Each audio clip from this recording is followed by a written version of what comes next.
Welcome to our channel Sanjay public inter college. My name is Vinod Kumar सांग। जो मेरा ये चैप्टर चल रहा था, ये चैप्टर चल रहा था वास्तविक संख्या। और जो ये चैप्टर है, ये चैप्टर 10th क्लास की मैथ का फर्स्ट चैप्टर है। फर्स्ट चैप्टर जो है इससे संबंधित मैंने पहले वीडियो बना चुका हूँ और 1, 2 और 3 वीडियो में इसे कंप्लीट कर दूंगा चैप्टर को। इतना हार्ड चैप्टर नहीं है। यदि आप प्रैक्टिस करोगे, जितनी आप प्रैक्टिस करोगे, बार बार कर करके देखोगे क्वेश्चन को, वो जल्दी समझ में आता है। एक वीडियो को देखने के लिए कि इस वीडियो में कहने का चाह रहे सर, उस वीडियो को बार बार देखें। यदि आप उस वीडियो को बार बार देखेंगे तो आपके समझ में क्वेश्चन आते रहेंगे।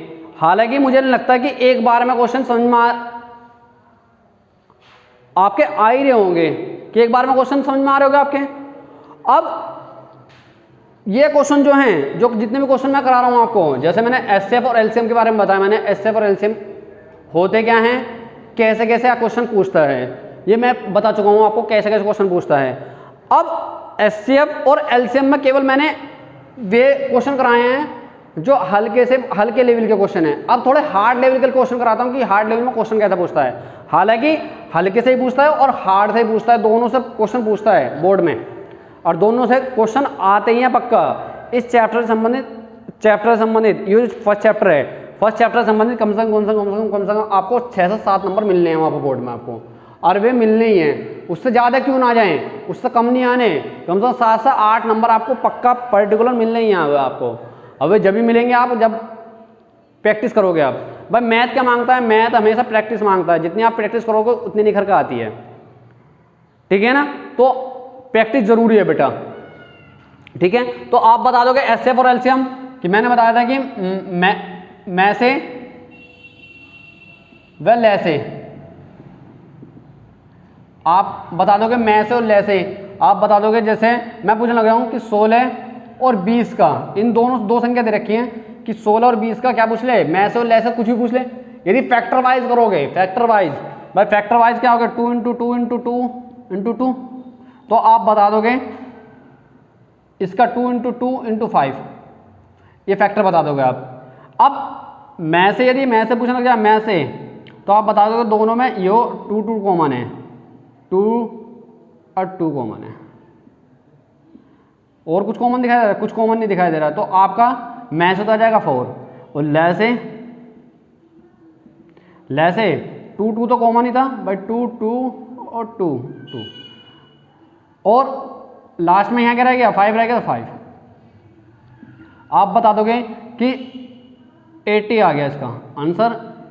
आप क्या दोगे, मैं से इसका 4 है और ले से इसका 80 है, तो आप सिंपल तरीके से बता दोगे। और मैंने वही बताया कि जब दो संख्या दे रखी हो और एक मैं से दे रखा हो और ले से पूछे, तो उसके लिए मैंने फॉर्मूला बताया था आपको, उससे संबंधित क्वेश्चन भी कराए थे मैंने आपको। और मैंने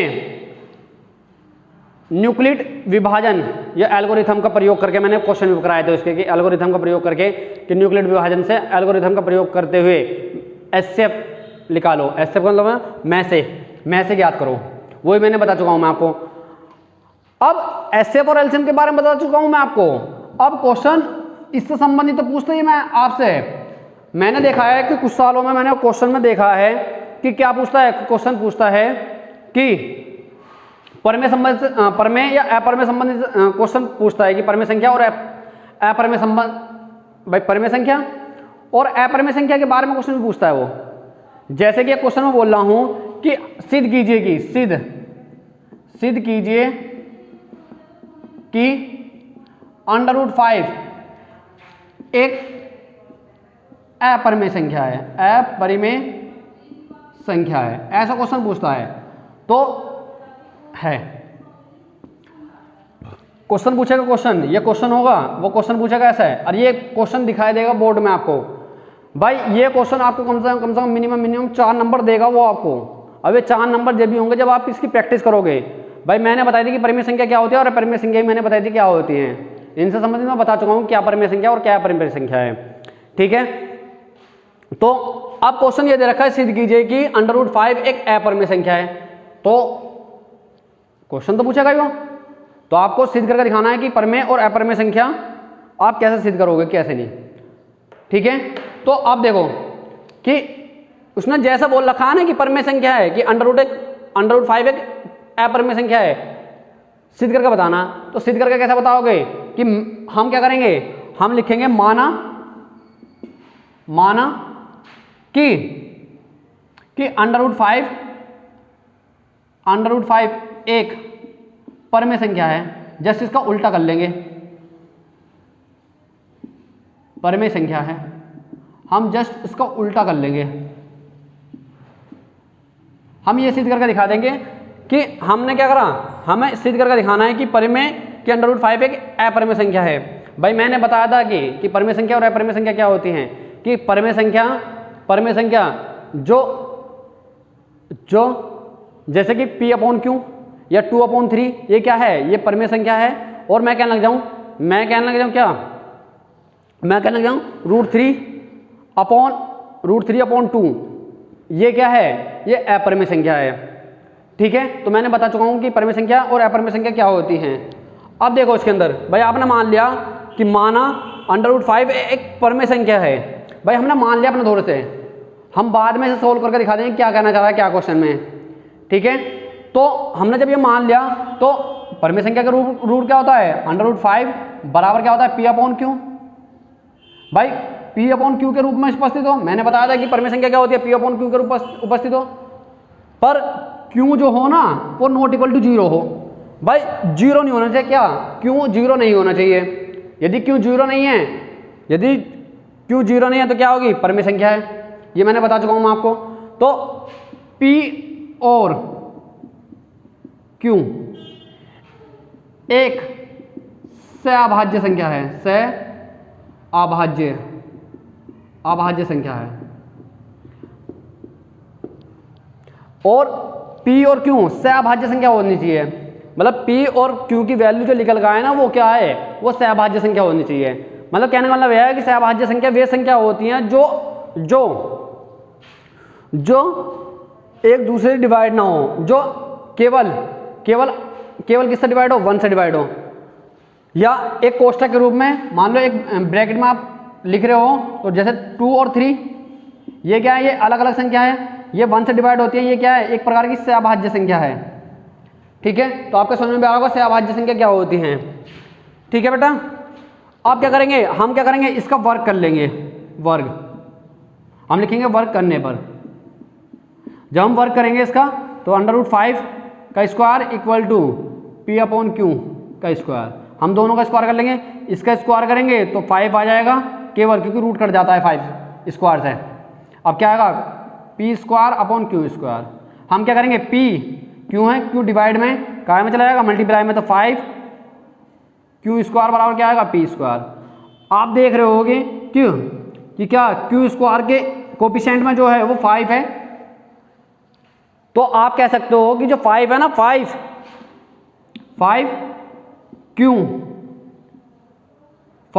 स्क्वायर, 5 भाई q² के कोफिशिएंट में कितना 5, तो ये 5 से डिवाइड हो रहा है, बिल्कुल सीधी सी बात है भाई, ये 5 से डिवाइड हो रहा है। तो हम कह सकते हैं कि 5q स्क्वायर को विभाजित करता है,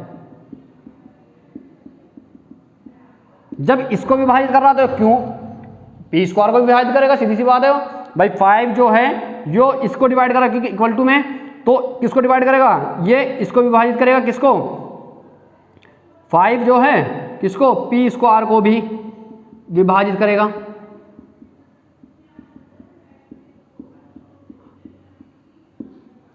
आपको दिखाई दे रहा है जब ये 5q² बराबर p² है, तो आपको दिखाई दे रहा है कि 5 जो है 5q² को विभाजित कर रहा है, तो इक्वल टू में जो है तो q² को भी p² को भी डिवाइड करेगा, सीधी सी बात है। तो अब आपके समझ में भी आ रहा होगा। तो इसके बाद इसे इक्वेशन फर्स्ट मान लोगे, यहाँ इक्वेशन फर्स्ट हो जाएगी। अब इसके बाद क्या करना है, इसके बाद हम एक बार और मानते हैं इसे एक बार और क्या मानते हैं हम।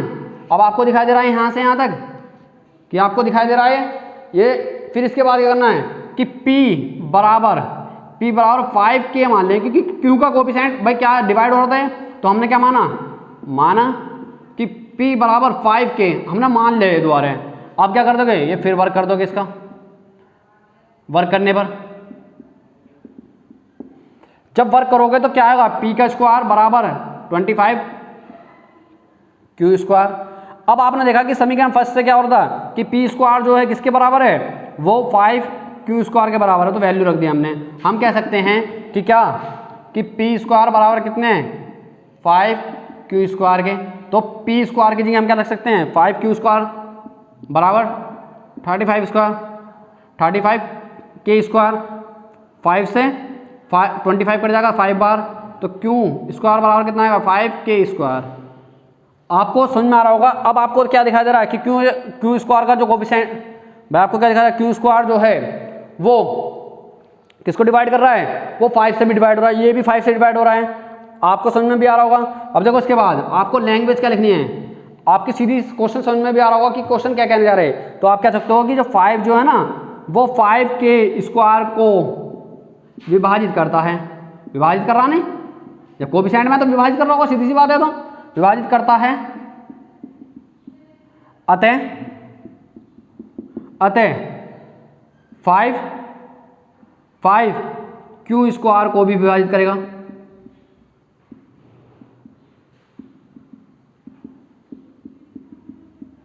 भाई जो Q स्क्वायर, अभी इससे पहले मैंने बताया कि जो P स्क्वायर को डिवाइड करेगा वो Q स्क्वायर को डिवाइड करेगा। ऐसे इसमें होगा जो Q स्क्वायर को डिवाइड करेगा वो K स्क्वायर को भी डिवाइड करेगा। अभी मैंने बताया मैंने आपको। अब इसके बाद आपके समझ में भी आ रहा होगा कि क्या कहना चाह रहे हैं। ठीक है भाई, तो ये समीकरण सेकंड कह सकते हो आप इसमें। तो आप कह सकते हो कि समीकरण फर्स्ट व समीकरण सेकंड को, भाई समीकरण सेकंड फर्स्ट व समीकरण सेकंड दोनों किसको डिवाइड कर रहे हैं, 5 से डिवाइड हो रहे हैं। आपको दिखाई दे रहा है कि आपके समझ में भी आ रहा होगा कि क्या कहना चाह रहे थे सर। तो हम कह सकते हैं जो 5 है ना, 5Q और P को, Q और या P और Q, P भाई 5 जो है P और Q को विभाजित करता है। जब ये P और Q को विभाजित कर रहा है तो ये परिमेय संख्या थोड़ी हो जाएगी, ये तो परिमेय संख्या हो जाएगी भाई, ये परिमेय संख्या थोड़ी हो जाएगी। हमने माना क्या था, परिमेय संख्या। अब हम कह सकते हैं जब 5 से डिवाइड करेंगे तो क्या √5 एक परिमेय संख्या आ जाएगी, नहीं।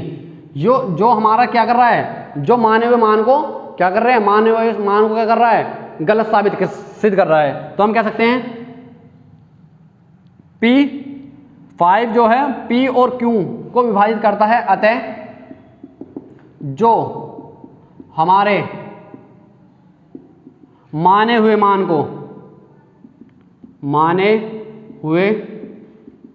को गलत साबित करता है।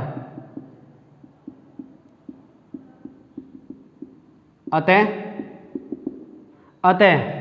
√5 एक अपरिमेय संख्या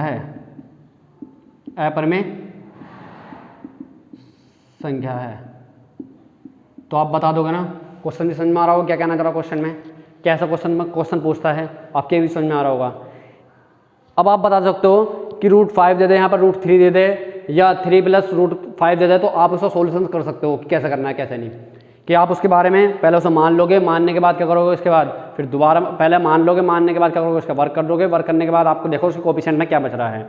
यदि कोफिशिएंट में जो वैल्यू आ रही है वो क्या होगी, वो उसको डिवाइड ही कर रही होगी उससे ही। समझ में आ रहा होगा। जैसे 5 आया था कोफिशिएंट में, उसके किसका आया था, Q स्क्वायर के कोफिशिएंट में क्या आया था, 5 आया था, तो 5 को डिवाइड कर दी थी। ठीक है, Q स्क्वायर। तो आपको क्वेश्चन समझ में आ रहा होगा, क्वेश्चन कैसा क्वेश्चन पूछेगा, कैसा क्वेश्चन आएगा। ये क्वेश्चन इंपॉर्टेंट है बेटा, ऐसे क्वेश्चन पूछेगा जरूर बोर्ड में, एक क्वेश्चन जरूर आएगा ऐसा क्वेश्चन। ठीक है, 90% आ सकता है, 10% कुछ भी हो सकता है बेटा। इससे संबंधित क्वेश्चन चॉइस में दे सकता है, चॉइस में दे दे आपको। ठीक है, तो आपके क्वेश्चन समझ में भी आ रहे होंगे। तो मुझे दिखाई दे रहा है इस चैप्टर से संबंधित आपको प्रॉब्लम भी नहीं होगी। एक बार मैं इस चैप्टर से संबंधित एक बार एल्गोरिथम वाला एक और क्वेश्चन करा दूं मैं एल्गोरिथम का, ये क्या कहना चाह रहा है एल्गोरिथम में। जैसे कि एक क्वेश्चन है 441 और 567 और 693 का में से ज्ञात करो। किसका प्रयोग करके? यूनिक न्यूक्लिड विभाजन एल्गोरिथम।